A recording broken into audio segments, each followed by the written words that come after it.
Alô você! Como é que você está, meu querido aluno? Vamos começar aqui mais um conteúdo especial de Direito Constitucional para você, que é sobre o poder legislativo. Isso mesmo, poder legislativo. Nós vamos trabalhar agora com este poder que é muito importante, cujas funções são bem exploradas pela Constituição Federal e cujas questões de prova vêm recheadas de pegadinhas. Você tem que abrir o teu olho e ficar ligado, porque aqui, se você vacilar, a prova te derruba. Daniel, o que nós vamos trabalhar aqui sobre o poder legislativo? Primeira coisa, nós vamos ver sobre as funções que o poder legislativo desempenha aqui. Olha só, nós sabemos que todos os poderes, os três poderes, eles desempenham ao mesmo tempo funções que são chamadas de típicas e as chamadas funções atípicas, não é verdade? Beleza. Funções típicas e atípicas. Sabemos que as funções típicas de cada poder são as suas funções principais e as funções atípicas são aquelas desempenhadas dos outros poderes. Então vamos pegar o poder legislativo. O legislativo ele tem uma peculiaridade muito importante para a sua prova. Ele possui duas funções típicas. Isso mesmo, isso já caiu em prova. Duas funções típicas. Quais são as duas funções típicas? A função de legislar, essa todo mundo sabe, ninguém erra isso aqui em prova, mas ele também possui a função de fiscalizar. Atenção com isso aqui.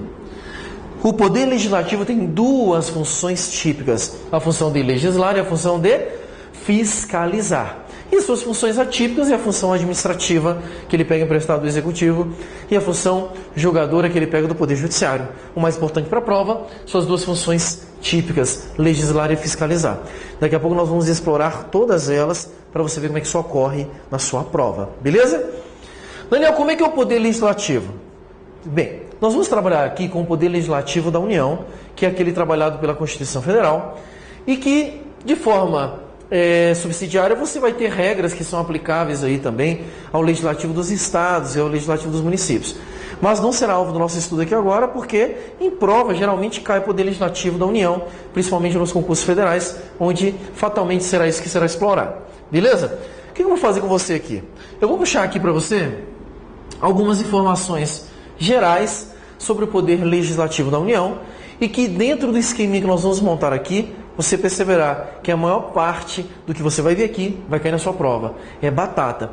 O que nós vamos criar é para você olhar, guardar e responder na sua prova, para não errar nenhuma questão. Vamos lá então? Primeira pergunta: quem representa o poder legislativo da União? O poder legislativo da União é representado pelo Congresso Nacional. Exatamente. O Congresso Nacional é o poder legislativo da União. Ele tem uma peculiaridade muito bacana. O Congresso Nacional, ele é o único poder legislativo do Brasil que possui a característica de ser bicameral. Isso mesmo. Legislativo da União, ele é bicameral. Daniel, por que ele é bicameral? Porque ele tem duas câmaras, duas casas. O poder legislativo da União, ele é formado por duas casas legislativas. Nós temos aí a Câmara dos Deputados e nós temos também o Senado Federal. Duas casas legislativas que compõem o Congresso Nacional. Se te perguntar na tua prova quem representa o poder legislativo da União, Congresso Nacional. O Congresso é dividido, duas casas, Câmara dos Deputados e Senado Federal. Qual que é a diferença dessas casas? Primeira diferença é que a Câmara dos Deputados é formada por deputados federais. Atualmente, nós temos 513 deputados federais. Enquanto que o Senado Federal é formado pelos senadores da República. Atualmente, nós temos 81 senadores da República. Tranquilo até aqui? Guardem essa informação. Para você ser deputado federal, a Constituição exige idade mínima de 21 anos. Para você ser senador da República, idade mínima também. Só que aqui a idade mínima é um pouco maior. Você precisa ter 35 anos de idade. Questãozinha também que sempre cai em prova. Atenção, a Constituição diz que os deputados federais são os representantes do povo. Guarde isso. Representantes do povo. Representantes do povo. Enquanto que o Senado Federal é formado por representantes. Esse aqui é uma formação diferente. Representantes dos estados e do Distrito Federal. Então vamos lá para compreendermos isso aqui e ficar decoradinho na sua cabeça. Deputados federais que formam a Câmara dos Deputados são representantes do povo. Significa dizer que eles representam os interesses da sociedade dentro da Câmara dos Deputados.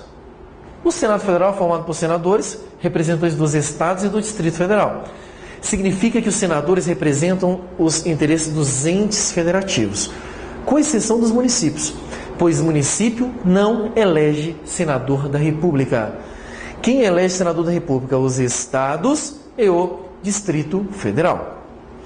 Os deputados federais, eles são eleitos segundo o chamado sistema, e tem banca que também fala assim, princípio.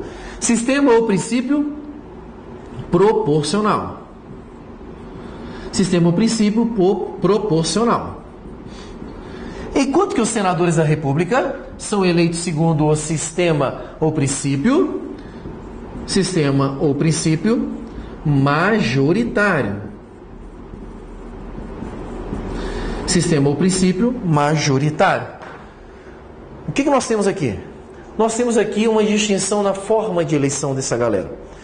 Os deputados, eles são eleitos segundo o sistema proporcional, porque cada estado e o DF vão eleger uma quantidade X de deputados proporcional à população daquele estado. Por isso, sistema proporcional. Proporcional à população. Já no Senado, a eleição ocorre segundo o sistema majoritário. O que significa? Serão eleitos os senadores mais votados em cada estado.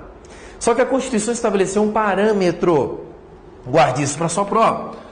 O parâmetro estabelecido pela Constituição Federal para deputados federais é entre 8 e 70. Entre 8 e 70 deputados por estado ou Distrito Federal. Cada estado e o DF poderão eleger entre 8 e 70. Daniel, como é que eu vou saber?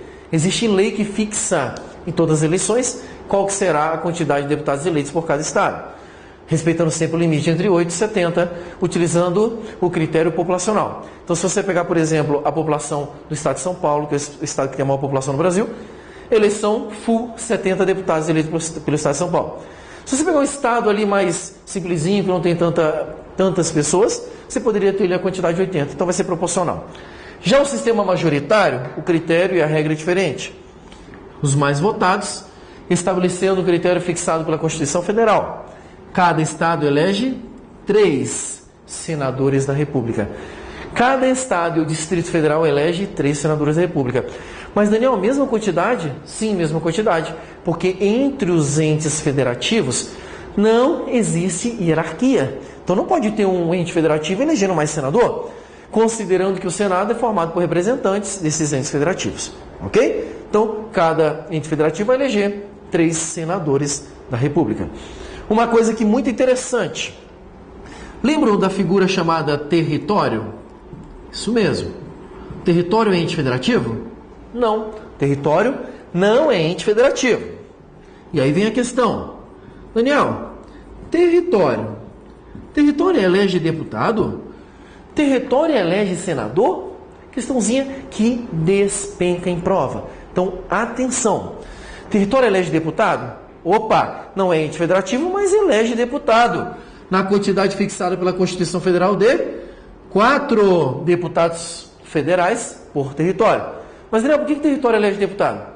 Porque deputado representa o povo. E dentro do território tem povo. É por isso que elege deputado. Daniel, território elege senador? Opa, senador representa o quê? Senador representa ente federativo, estados e Distrito Federal. Agora eu que te pergunto, território elege senador? É claro que não, filho. Então, território não elege senador. Não elege senador. Essa questãozinha muito bacana para a sua prova. Guarde uma coisa importante. Daniel, qual que é o mandato do deputado? Deputado federal, mandato de 4 anos.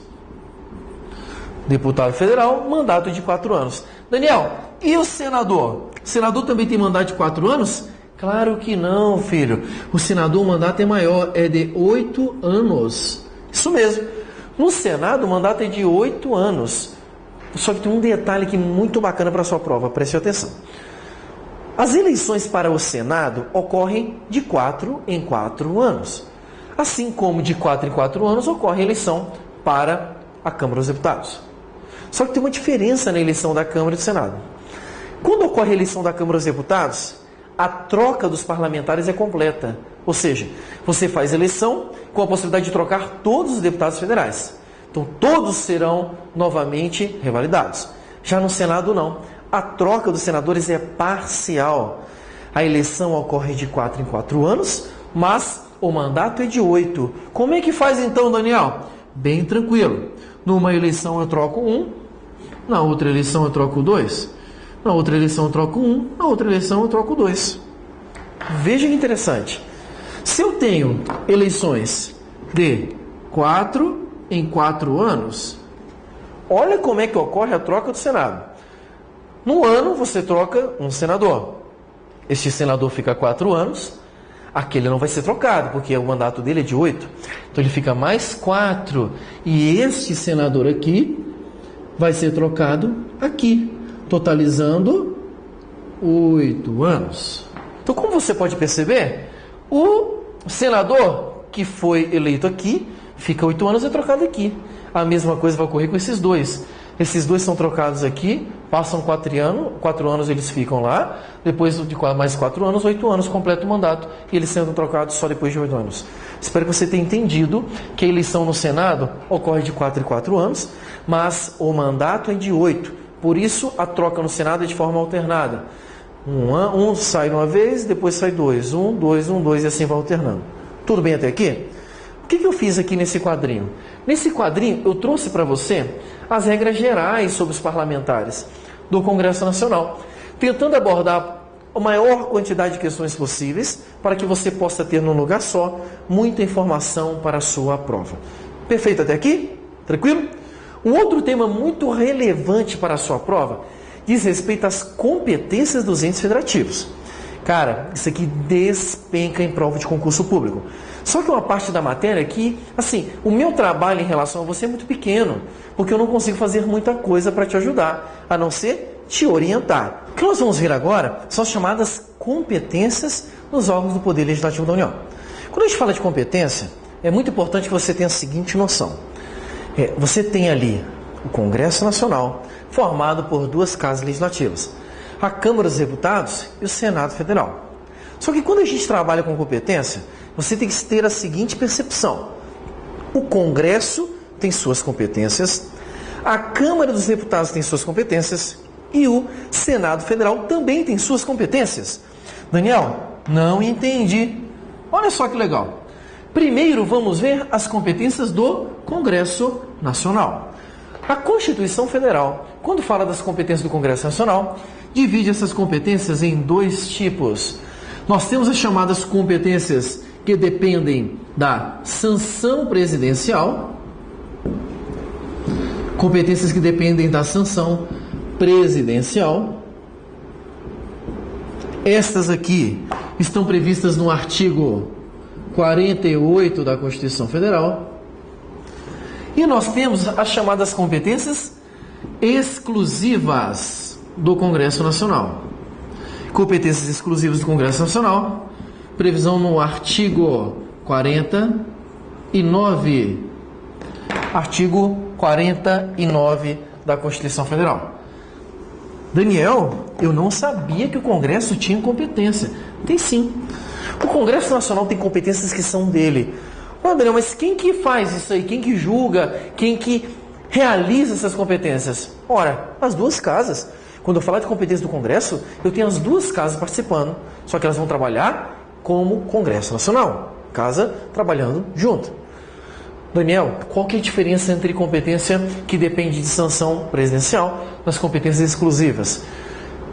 Competência que depende de sanção presidencial, que está previsto no artigo 48 da Constituição, são as competências do Congresso, que são, em regra, competências legislativas. São competências que são realizadas por meio da edição de leis, leis complementares ou leis ordinárias. São leis complementares e leis ordinárias que dependem de sanção presidencial.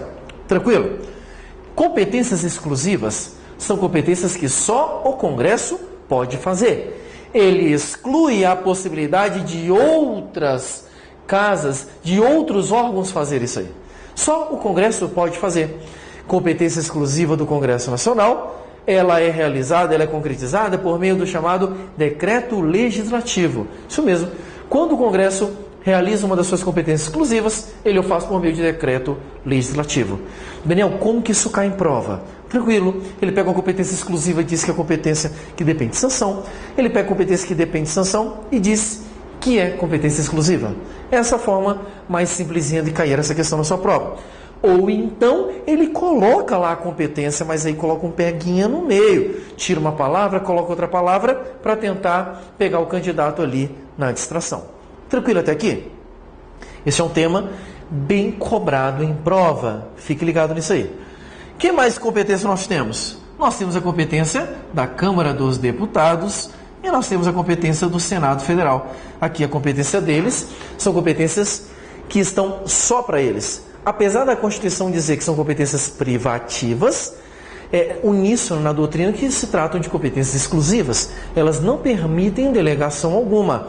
Então, quando você lê lá no artigo 51 e no artigo 52, as competências da Câmara dos Deputados e Senado Federal, respectivamente, você vai encontrar lá exatamente competências que só essas duas casas podem fazer. Então, Câmara dos Deputados, artigo 51, decorem isso aí, Senado Federal, artigo 52 da Constituição Federal. É um rol pequeno que você consegue fazer uma leitura e memorizar. A minha grande preocupação, ele pega a competência do Senado, diz que é do Congresso, ele pega do Congresso, diz que é da Câmara e faz aquela salada. Daniel, como eu faço para saber o que fazer? Como eu faço para aprender isso aí? Duas coisas. Primeiro, que é o mais fácil, decore. Ai, Daniel, não é o mais fácil. Eu sei, estou só te sacaneando.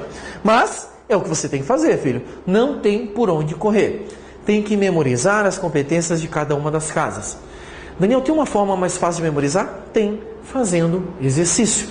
Quanto mais exercício você faz, melhor vai ficar a sua capacidade de memorização e mais rápido você vai conseguir compreender e guardar essas competências aqui. Nós vamos falar agora das chamadas imunidades dos parlamentares. Mas Daniel, parlamentar tem imunidade? É claro que sim. Filho, todo cargo importante dentro do Estado possui imunidade. Exatamente para garantir um melhor desempenho das funções dentro da organização do Estado. Daniel, você falou que o cargo que tem imunidade, mas não é a imunidade da pessoa? Filho, cuidado com isso em prova. A imunidade sempre é do cargo. Pessoa não possui imunidade. Daniel, quer dizer então que se a pessoa sai do cargo, ela perde imunidade? É claro que sim, considerando que a imunidade ela está adstrita ao cargo que ela ocupa. Mas os parlamentares, que tipo de imunidade os parlamentares possuem? Os parlamentares possuem dois tipos de imunidade. Nós temos as chamadas imunidades materiais. Então, o parlamentar tem imunidade material, mas ele tem também a chamada imunidade formal. Isso mesmo, imunidade material e imunidade formal. Daniel, o que significa imunidade material? Imunidade material nós chamamos de irresponsabilidade total. É tipo assim, o cara faz caca e não responde por nada. Ai meu Deus, o parlamentar tem imunidade material? É claro que sim. A Constituição Federal diz que o parlamentar não poderá ser responsabilizado pelas palavras, votos e opiniões proferidas no exercício da sua função. Nossa, Daniel, quer dizer que ele pode falar alguma coisa que poderia ser crime para alguém, mas para ele não é? Claro que não. Ele tem a chamada imunidade material, irresponsabilidade total. Ele não responde nem na esfera penal, nem na esfera administrativa, nem na esfera civil, desde que as palavras proferidas, votos ou opiniões, estejam atrelados à sua função. Vamos pegar um exemplo interessante? Imaginemos que um parlamentar tem uma rádio na cidade dele. Beleza? Aí ele vai lá na rádio e fala assim, porque o prefeito é ladrão, porque o prefeito é corno. Opa! Só aqui nessa brincadeirinha, ele falou, ele imputou uma qualidade ofensiva à honra da pessoa, dizendo que ele era ladrão, que ele era corno, caracterizando aqui o crime de injúria. Daniel, o parlamentar ele vai responder pelo crime de injúria neste caso? Opa! Se ele falou na rádio e não tinha nada a ver com a função de parlamentar, crime nele. Daniel, e se tinha a ver com a função de parlamentar? Se está atrelado ao exercício da sua função, ainda que ele profira essas palavras fora do recinto parlamentar, ele terá a proteção da imunidade material. Guarde! A imunidade material só vai protegê-lo enquanto ele estiver no exercício da sua função, independentemente dele estar dentro ou fora do cargo. Tranquilo até aqui? Beleza.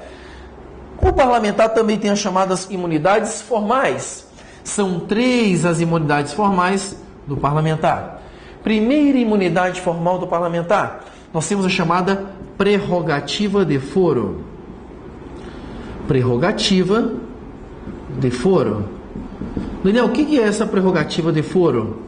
Prerrogativa de foro é quando o parlamentar, quando ele assume, quando ele é diplomado, ele vai ter um foro especial para ser julgado. Ele não pode ser julgado em qualquer lugar. Então, eu quero ler com você agora o texto constitucional para você perceber o que a Constituição diz acerca da chamada prerrogativa de foro. Olha o texto aí na sua tela. Os deputados e senadores, desde a expedição do diploma, serão submetidos a julgamento perante o Supremo Tribunal Federal. Pois bem, olha que interessante, a partir da diplomação, ele passa a ter uma prerrogativa. Seus julgamentos serão então aonde? No Supremo Tribunal Federal. Esta é uma prerrogativa que os parlamentares, tanto os deputados como os senadores, têm a partir da diplomação. Cuidado, não é a partir da posse. É a partir da diplomação, que ocorre alguns dias antes da posse do parlamentar. Tranquilo até aqui? Segunda prerrogativa que o parlamentar tem. O parlamentar, ele também tem uma prerrogativa em relação à prisão. Isso mesmo, em relação à prisão.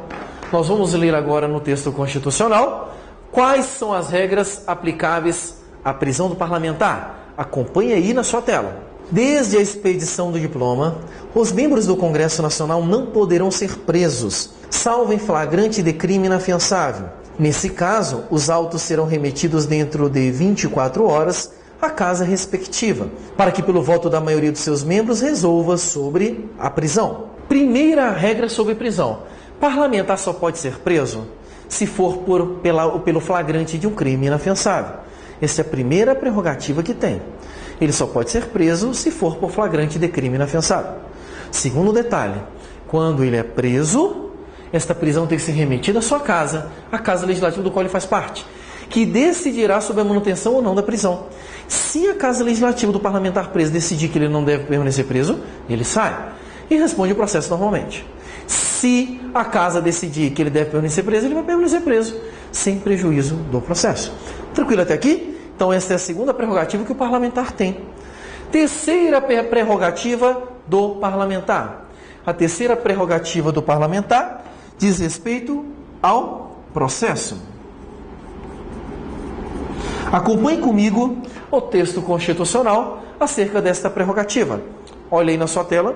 Recebida a denúncia contra o senador ou deputado por crime ocorrido após a diplomação, o Supremo Tribunal Federal dará ciência à casa respectiva, que por iniciativa do partido político nela representado e pelo voto da maioria dos seus membros, poderá, até a decisão final, sustar o andamento da ação. Parágrafo 4º. O pedido da sustação será apreciado pela casa respectiva no prazo improrrogável de 45 dias do seu recebimento pela mesa diretora. E parágrafo 5º. A sustação do processo suspende a prescrição enquanto durar o mandato. O parlamentar, ao iniciar o seu processo no Supremo Tribunal Federal, existe a possibilidade da casa dele decidir pela sustação do processo. Tipo assim, não, tadinho, o cara precisa trabalhar. No processo ele agora não, processa só depois que acabar a sua imunidade. Assim, por um lado, é interessante, porque às vezes um parlamentar pode estar sofrendo uma perseguição política e isso poderia impedir ele, inviabilizá-lo, de fazer o seu trabalho. Por outro lado, você pode ficar tranquilo. Se porventura for sustado o processo, não vai haver prejuízo na sua investigação, não vai haver prejuízo lá na frente quando ele for processado, considerando que a própria Constituição afirma que suspende-se o prazo prescricional. Tranquilo até aqui? Estas são as prerrogativas muito importantes que podem cair na sua prova sobre os parlamentares. Função fiscalizatória do Poder Legislativo. O Poder Legislativo, além da sua função legislativa, ele também possui como função principal a função de fiscalizar. Essa fiscalização ela é muito interessante para a sua prova. Por quê? Quando a gente fala de fiscalização, existem duas formas que nós chamamos de controle. Duas formas de controle. Nós temos o chamado controle interno, mas nós também temos o chamado controle externo. Controle interno é toda a fiscalização realizada internamente pelo próprio órgão. O próprio órgão fiscaliza a si mesmo. Isso nós chamamos de controle interno. Controle externo é o controle realizado pelo Poder Legislativo.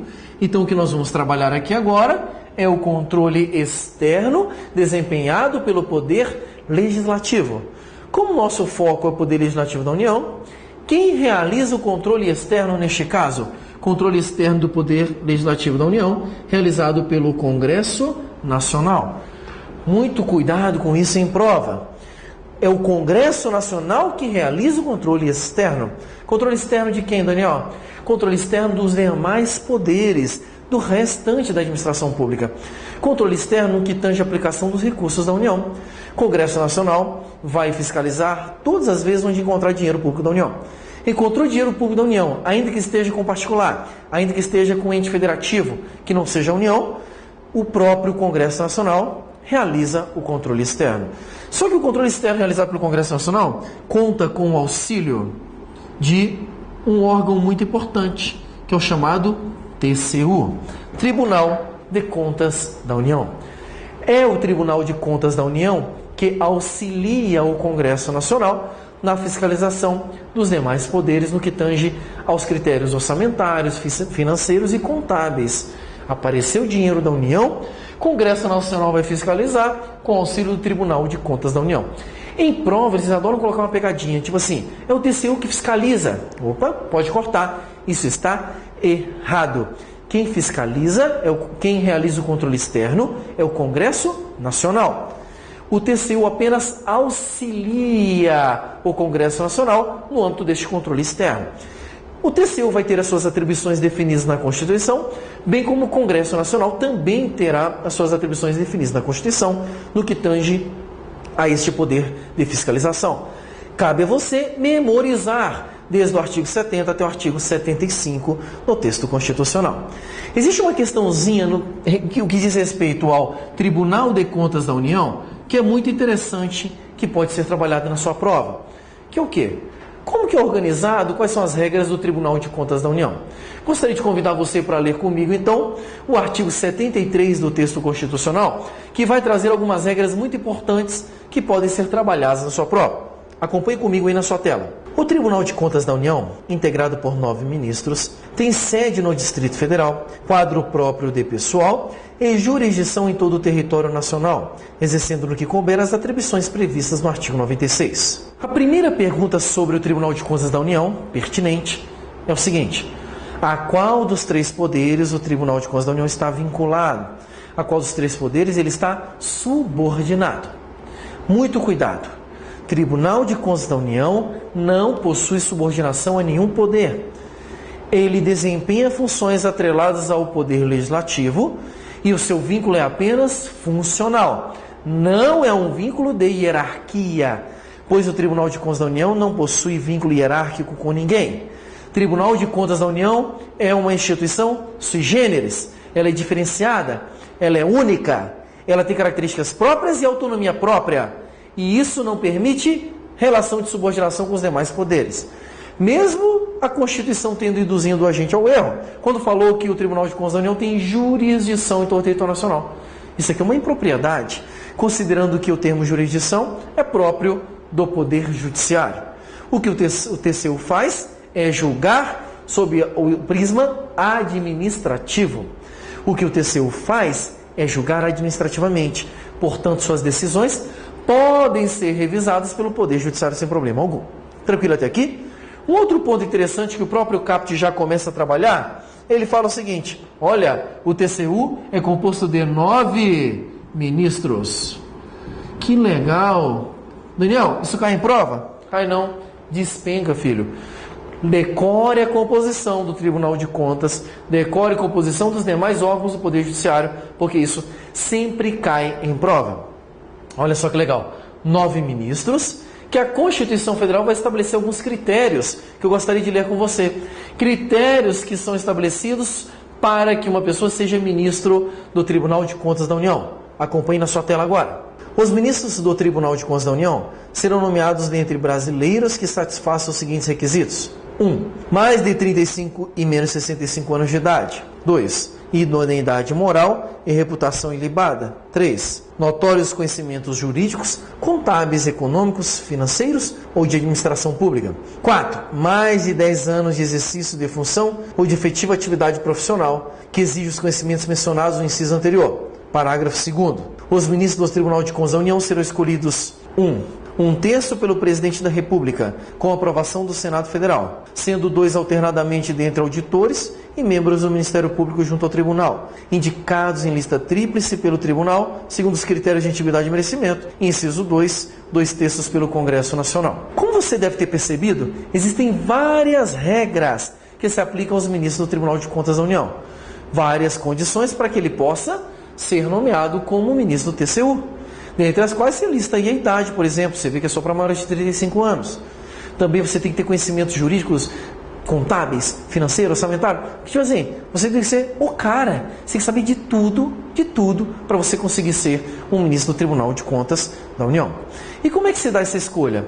A Constituição Federal disse que desses 9 ministros, 1 terço será escolhido pelo presidente. O presidente da República, então, escolhe 1 terço dentre os membros do Tribunal de Contas da União. Enquanto que o Congresso Nacional vai escolher o restante, 2 terços, Congresso Nacional. No que tange a 1 terço, tem um detalhe bem interessante, 1 terço aí do presidente. Se 1 terço de 9, são 3. A Constituição diz, olha, 1 tem que ser entre membros do Ministério Público do Tribunal de Contas da União. O outro tem que ser auditor do Tribunal de Contas da União. E o terceiro. A Constituição não disse nada, de forma que a doutrina sustenta a possibilidade de você nomear um membro, o presidente nomear um membro para o TCU, escolhido de acordo com o seu critério, desde que respeite as regras previstas aí no artigo 73. Tranquilo até aqui? E o Congresso Nacional vai ficar com a nomeação do restante, no caso a indicação do restante dos membros do TCU.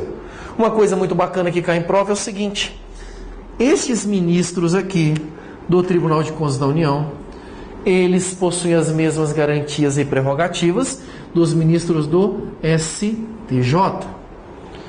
Mesmas garantias, mesmas prerrogativas dos ministros do STJ. Enquanto que os auditores, que são substitutos dos ministros do Tribunal de Contas da União, eles terão as mesmas prerrogativas dos juízes do TRF. Questãozinha muito legal que geralmente eles trocam em prova. Os auditores podem substituir os ministros. Toda vez que ocorre essa substituição, nós teremos então uma repassagem de prerrogativa. O auditor no lugar do ministro tem prerrogativa de ministro. Tranquilo? Beleza até aqui? Essas eram as regras que nós tínhamos aí iniciais sobre o Poder Legislativo.